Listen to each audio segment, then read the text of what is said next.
Et tu vois, lui, c'est l'exemple parfait d'un mec qui pourrait tellement être fort en D1, mais qui va rester en France, je sais pas pourquoi, mais il pourrait tellement être plus fort en D1.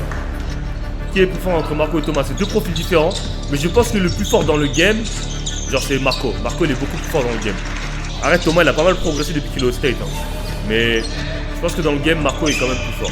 Il y en a peut-être qui vont penser que c'est une dinguerie de dire ça, mais pour moi, Marco, il est plus fort que Nolan Traoré, les gars. Et on va regarder ça à highlights vite fait. Je dis bien pour moi, là, alors d'aujourd'hui, au niveau de la hype et tout ça, non. Mais pour moi, quand tu regardes leur game, quand tu regardes leur mensuration, quand tu regardes tout ça, après on va parler.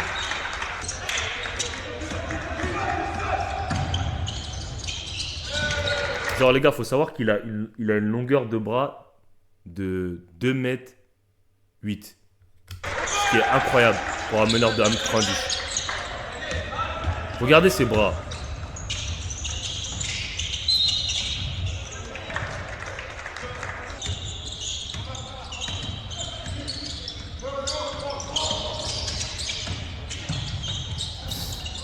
Ah, termine ça Marco, come on. Gotta finish. Amen Thompson en pétard. Comment Donovan Mitchell en mode. Il est vraiment beau les gars, moi je l'aime bien. Après j'ai pas vu la highlight de ce game mais...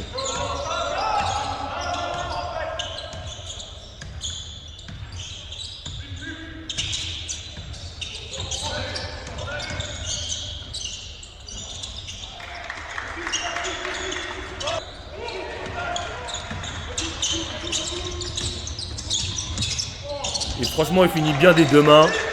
Il a une wingspan de ouf. Regardez sa longueur de bras, c'est une dinguerie. Oh là là là là. Fini. Fini Marco.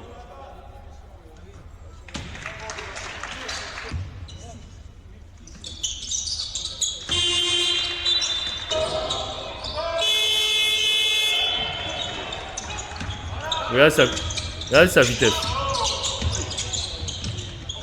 Et tu vois, lui, c'est l'exemple parfait d'un mec qui pourrait tellement être fort en D1, mais qui va rester en France, je sais pas pourquoi, mais il pourrait tellement être plus fort en D1.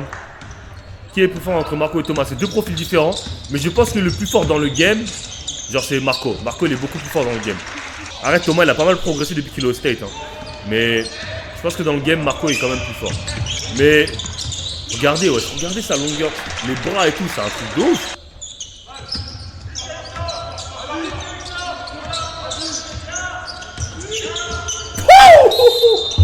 Wouh! Chill out, Marco.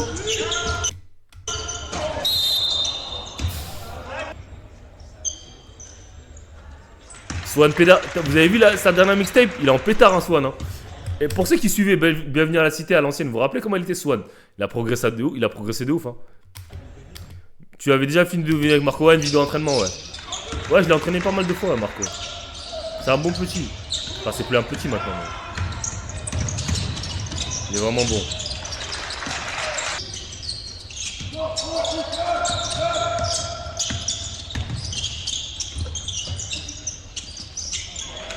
Enfin, moi j'aime bien. Rappe ici la cam, s'il te plaît. Ok. De toute façon, la vidéo elle est terminée. Je le ferai après.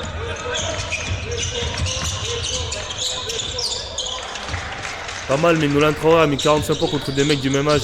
Et c'était le Barça avec des boules qui font. Les gars, ok, je vais vous dire un truc. Je vais vous dire un truc, les gars. Le Barça, en jeune, il serait dans le championnat espoir, il ferait partie des équipes dernières. Je vous le dis clairement, les gars.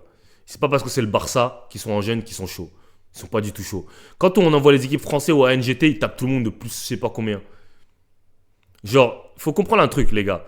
En France, on a le championnat le plus athlétique du monde après les States. Après les States, on a le championnat le plus athlétique du monde. Ok? Dans les autres pays, ils savent jouer au basket. Ils jouent bien au basket, mais ils sont pas athlétiques. Et quand tu es plus athlétique et physique que quelqu'un, même si tu es moins fort, eh ben, tu vas dominer. Parce que tu es plus athlétique. Le basket, c'est un sport d'athlète, gros. Tu joues contre un mec de 2 mètres qui est plus rapide que toi, qui est plus physique que toi. Tu as beau avoir les skills que tu veux, il va te bousiller. En défense et en attaque. Un exemple simple, quand tu vois le 1-1 Naz contre Friga, même si c'est juste un 1-1, Friga, il a des skills, il a tout ce que tu veux. Le Barça, ils sont chauds. C'est quand la dernière fois que le Barça, ils ont gagné à NGT? Ils sont même pas invités au NGT. Qu'est-ce que tu me racontes? Qu'est-ce que tu me racontes? Arrête. Arrête de te foutre de ma gueule. Le Barça, quand est-ce que c'est quand la dernière fois qu'ils ont gagné?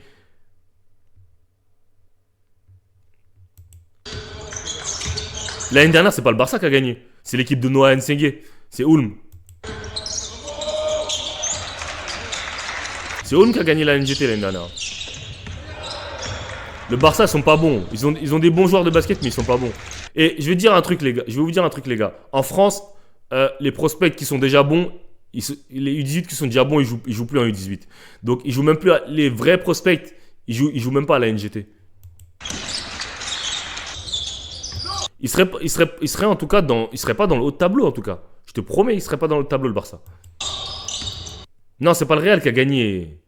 Mais non. Ah non, mais vous parlez. Non, les gars, faut savoir. Ok, les gars, à NGT en fait, il y a plusieurs sessions, les gars. À NGT, attends, je vais vous montrer. À NGT, il y a plusieurs sessions. Moi, je te parle de. En fait, il y a plusieurs. En fait, à NGT, il y a plein de sessions en fait. Tu vois, il y a plein de. Il y a plein de. Il y a plein de sessions en fait. Il y en a à Paris, il y en a partout. Je vais vous montrer le ANG Finals de l'année dernière. Pourquoi les Français veulent rester? C'est pas les Finals ça. Ah, ils ont perdu. OTI, ils ont battu le Barça. Non, déjà, OTI, ils ont battu le Barça. Donc, putain, OTI, avec leur équipe qu'ils ont ramenée, ils ont battu le Barça. En plus, il n'y avait même pas les meilleurs joueurs d'OTI. Comment ils ont pu battre le Barça? Théma, il n'y a aucun bon joueur d'OTI qui est là. Comment ils ont pu battre le Barça avec cette équipe? Ah, il y a juste Adam. Adam, lui, il est chaud. Mais ça, c'est même pas les bons joueurs de OTI. Mais s'ils avaient ramené les vrais joueurs d'OTI, ils les auraient tués de 50 points. Le Barça, ils sont pas si forts que ça au basket. Après, je vais pas vous mentir, le niveau U18 en Europe, il est pas si élevé que ça. Tu vas au OTI, genre c'est du niveau plus élevé. Genre tu vas au State, tu prends des high school, ils tueraient des équipes U18 comme ça, hein. Genre si par exemple, tu ramènes... je me rappellerai toujours, quand il y a l'équipe de Brownie qui est venue, il y avait quasiment que des freshmen et des sophomores.